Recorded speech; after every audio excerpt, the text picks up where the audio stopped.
Good morning everyone. तो कैसे हैं सभी। तो आज मैं आपको बताने वाली हूँ divisible rule of three. Okay. तो जैसे कि पिछली वीडियो में आपको पता है मैंने दो का डिविजिबल रूल बताया था, तो अभी मैं आपको बताऊँगी डिविजिबल रूल ऑफ थ्री का। ओके। और जो भी हमारी ये डिविजिबल रूल है, सबसे पहले तो मैं आपकी इसकी ज़रूरत बताती हूँ कि ये क्यों ज़रूरत है। क्योंकि जब भी हम किसी चीज़ को डिवाइड कर रहे हैं तो उस टाइम पे हमें ये पता लगना चाहिए कि जो भी ये संख्या दी है ये किसके साथ डिवाइड होगी, है ना। कई बार बहुत बड़ा नंबर दिया होता है और हमें नहीं पता चलता है कि ये किसके साथ डिविजिबल होगा, तो इस चीज़ में प्रॉब्लम आती है। तो मैं आज आपको ये डिविजिबल रूल बताऊंगी और हो सकता है कि आपके कभी भी कोई प्रॉब्लम आई हो और उसका सॉल्यूशन हो सके, है ना। तो एंड जो भी ये डिविजिबल रूल आते हैं ये आपके हर एग्ज़ाम में आई मीन हर एग्ज़ाम में आपका काम करेंगे, क्योंकि जब भी हम मैथ का पोर्शन कर रहे हैं तो ऑब्वियसली डिविजिबल रूल का होना का नॉलेज होना बहुत ही ज़्यादा इम्पॉर्टेंट है। तो जैसे कि आपका कोई भी पटवारी का पेपर हो, चाहे फिर कोई एसएससी का हो, चाहे फिर कोई बैंकिंग का हो, जितने भी हमारे एग्ज़ाम्स होते हैं ऑब्वियसली अब तो मैथ रीजनिंग हमारा बहुत ही ज़्यादा कंपलसरी सब्जेक्ट बन रहे हैं। तो इस कंपलसरी के लिए तो ऑब्वियसली है कि इसका मतलब है कि हमें मैथ तो करना ही करना है तैयार। तो जब मैथ तैयार करना है तो दैट मीन्स हुआ कि हमें इस चीज़ के बारे में सब कुछ पता होना चाहिए। तो आजकल मैंने डिविजिबल रूल का शुरू किया है, तो फिर अब डिविजिबल रूल स्टार्ट करते हैं। तो आज कर रहे हैं हम 3 का divisible rule. Okay. Divisible rule of three का इसका देखो अभी क्या लिखा मैंने, sum of all digit and this number divisible by 3। So मतलब क्या हुआ कि जो भी कोई नंबर होगा, चाहे वो जितना मर्जी हो, लाख हो, करोड़ का हो, जितना भी बड़ा हो, अब उसकी पहचान कैसे करेंगे हम कि ये 3 के साथ डिवाइड है या नहीं है। अब जहाँ तक आते हैं आपके जैसे 100 तक के होते हैं ना, तो जैसे 99 तक के हो गए, इसके आगे भी जिसको अब 3 का टेबल जहाँ तक आता है। तो अब ऐसा तो है नहीं कि बहुत बड़े, ऐसा तो है नहीं कि सभी बच्चों को हमारे 100 तक के सभी मतलब कि टेबल्स याद होते हैं, नहीं होते हैं, है ना। क्योंकि टेबल्स हम मैक्सिमम कहाँ तक करते हैं, लगे तो किसी को चलो 50 तक हो सकते हैं याद, भाई कोई कोई हो सकता है बहुत ज़्यादा अंदर वो 50 तक कर सकता है। चलो किसी कितनी भी कैपेसिटी हो सकती है, चलो 100 तक वो याद कर सकता है ना। तो हाँ, अगर हम 100 थ्रीज़ा करेंगे तो वो भी सिर्फ 300 ही तक जाएगा। अगर आपके पास कोई नंबर आ गया, वो नंबर है आपका, फॉर एग्जांपल कोई भी लाख करोड़ पे आ गया, तो आप 1000 पे आ गया, तो आप उसको नहीं पता चल जाएगा कि ये 3 के साथ डिवाइजिबल है या नहीं है। ओके। तो मैं आपको इसके बारे में जो मैंने यहाँ लिखा है, हो सकता है कि आपको ये बात समझ में नहीं आ रही होगी कि सम ऑफ ऑल डिजिट का मतलब क्या हुआ। सम ऑफ ऑल डिजिट का मतलब हुआ कि कोई भी नंबर हो, उसके जितने भी डिजिट्स हैं, ओके, कोई ना कोई नंबर हो, तो दैट मीन्स वो किसी न किसी डिजिट को बन के ही उतना बड़ा बना है। तो बीच एक जो डिजिट है उनको ऐड करना है, एंड जो ऐड करके आता है बहुत ज़्यादा कितना आएगा, वो इतना ही आता है, 100 तक आ सकता है, उससे ज़्यादा चलो 1000 सॉरी 100 200 तक 300 तक आ सकता है ना। इससे ओवर तो नहीं आ सकता। अगर हम बड़ी से बड़ी लाखों करोड़ों की संख्या को भी जमा करेंगे तो इतना ज़्यादा तो नहीं हो सकता है ना। तो अभी मैं आपको इसको एग्जाम्पल के साथ बताऊंगी। ओके। तो एंड जैसे वो हमने ऐड किया, अगर कोई भी उस जमा ऐड करने के बाद जो भी उसका आंसर आता है उसको हमने 3 के साथ डिवाइड करना है, या फिर 3 के टेबल में देखना डायरेक्टली कि वो संख्या आती है नहीं आती है। अगर कोई चीज़ आती है सो दैट मीन्स वो कि वो चीज़ 3 के टेबल में डिविजिबल है, अगर नहीं आई तो दैट मीन्स कि वो डिविजिबल नहीं है। ओके। तो एग्जाम्पल बताती हूँ मैं। फॉर एग्जाम्पल देख सकते हैं यहाँ पर देखो, फॉर एग्ज़ाम्पल कि आपको लग रहा है कि मैं छोटी संख्या ले रही हूँ ना, देखो ये हो गया 9 हो गया 9 हो गया, फॉर एग्ज़ाम्पल इतनी आ गई, है ना, इससे ज़्यादा भी हो सकता है। तो ये कितना हुआ देखो, 9 9 कितनी बार है, 5 बार है, और 9 5 से कितना होता है 45।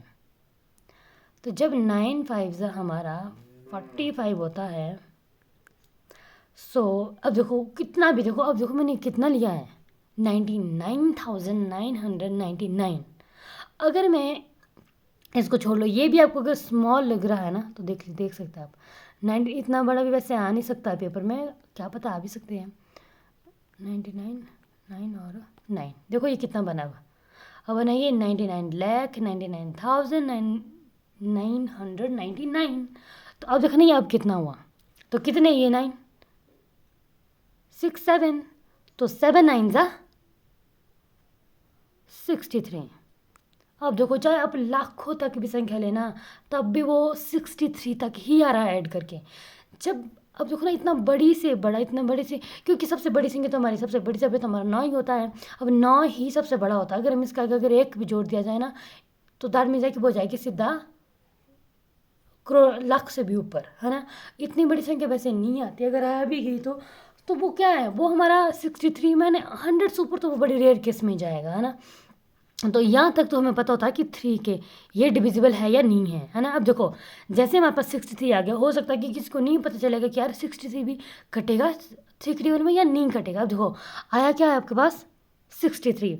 अब 63 को भी हमने ऐड करना, देखो एक एक, है ना। तो ऐड करेंगे, कितना हो गया 9 हो गया। अब 9 तो सभी को पता है कि ये 3 के टेबल में आता है। ओके, अब लगा पता 3 के टेबल को कैसे हमने करना है। अब देख सकते हैं आप, है ना। फॉर एग्जाम्पल कि मैंने बोला कि आपके पास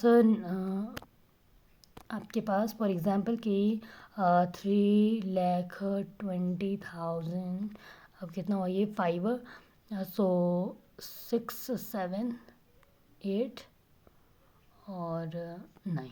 फॉर एग्जाम्पल कि आपके पास लिखा है कि 3,20,310। अब नीचे और भी कोई संख्या लिखी होगी। अब आपको बोल डायरेक्टली कि आप बताओ कि ये 3 के टेबल में करती है या नहीं करती है। तो इस चीज़ का पता आप कैसे करोगे, तो आप डायरेक्टली करो। देखो, डिजिट बोला है मैंने, 3, 2, 3, 1। अब 0 होगा तो इनको अगर किसी ऐड भी करेंगे तो क्या हमें कुछ नहीं मिलेगा हमें, ना। तो 3 + 2 5, 5 + 3 8, 8 9, तो आ गया 9। ओके, तो इसी तरह से हो सकता है कि यहाँ पर कुछ और संख्या भी भरी होगी, चाहे वो कितना भी बड़ा भरी होगी, वो 100 से ऊपर तो कभी जाएगा ही नहीं। मतलब बड़ी रेयर केस में जाएगा, जब कोई बहुत ही बड़ी संख्या आएगी तब जाएगी वो। अब देखो डायरेक्टली 9 आ गया। अब 9 हमें पता है कि 3 के टेबल में आता है, सो दैट मीन्स कि ये पूरी संख्या हमारी 3 के साथ डिविजिबल है। अब देखो कैसे ये डिविजिबल 3 है, यहाँ देख सकते हैं, मैं आपको यहाँ काट के देती हूँ इस चीज़ को, 300, 110। ओके, देखो 3 करेंगे तो 3 1 ज़ा 3। एंड अब देखो, कई बच्चों को क्या लगता है कि अब देखो यहाँ पर 2 है और आगे 0 है। अब बच्चों को लगता है कि यार 3 है, सो दैट मीन्स कि 20 तो बस हो गया, 6 के साथ कट दिया। नहीं, क्योंकि जैसे ही आपने 3 के साथ इस चीज़ को कट किया तो रिमाइंडर तो कुछ बचा ही नहीं है। जब रिमाइंडर कुछ नहीं बचता है, सो दैट मीन्स होता है कि बीच में पड़ता है फिर 0 लगाना, है ना। तब आपका ये 0 इस 2 के साथ जुड़ जाता है। जुड़ जाने का मतलब ऐड प्लस वाला नहीं है, इसका मतलब है कि इसके साथ जुड़ जाता है ना। तो तब ये 20 बन जाता है। अब 20 को किसके साथ करेंगे, 6 के साथ, 3 6 ज़ा 18, 18 आ गया तो कितना गया रिमाइंडर बचे, भी 2 बचा, तो ये बच गया 23। तो 3 6 ज़ा 18, 3 7 ज़ा 21, तो 1 कर दिया, आई मीन 3 7 ज़ा 21, 21 हो गया तो रिमाइंडर कितना बचा, 2 बचा। तो 2 बचा तो वो गया के को 3 7 ज़ा दिस होगी 21, एंड में 0 लगा दिया क्योंकि 0 है। अब देखो जो हमारी ये 16770 था, इसके 3 ज़ा 3,20,310 था। अब देखो हमें कैसे लगा डायरेक्टली पता कि यार इसी तरह 3 के टेबल में कट रहा है। लगा पता मैंने क्या बताया अभी। ओके, देख सकते हैं आप यहाँ पर दोबारा मैंने बोला है सम ऑफ ऑल डिजिट्स। क्या किया मैंने, देखो सम किया इन सभी का 9 9 9 9 9। ओके, इनका ऐड किया तो वो निकला मेरा 63। अब मुझे अगर ये भी नहीं ना पता चला कि क्या 63 भी 3 के टेबल में कटता है, आएगा कि नहीं आएगा, तो इसको ही ऐड कर दो। इसके भी एक एक डिजिट को देखो मैंने ऊपर किया, एक एक करके ऐड किया है तो 9 आ गया। अब 9 का तो हमें पता है कि ये 3 के टेबल में आता है। ओके, तो ये था मेरा आज का टॉपिक, आपको बताने के लिए कि 3 का जो डिविजिबल रूल है उसका क्या रूल है, हम इसको कैसे, ये इसकी पहचान है। ओके, तो आज के लिए बस इतना ही, एंड बने रहे मेरे यूट्यूब चैनल के साथ। अगर आपको मेरी वीडियो अच्छी लग रही हो तो please like share and subscribe करना ना भूले। Thank you, bye bye, take care.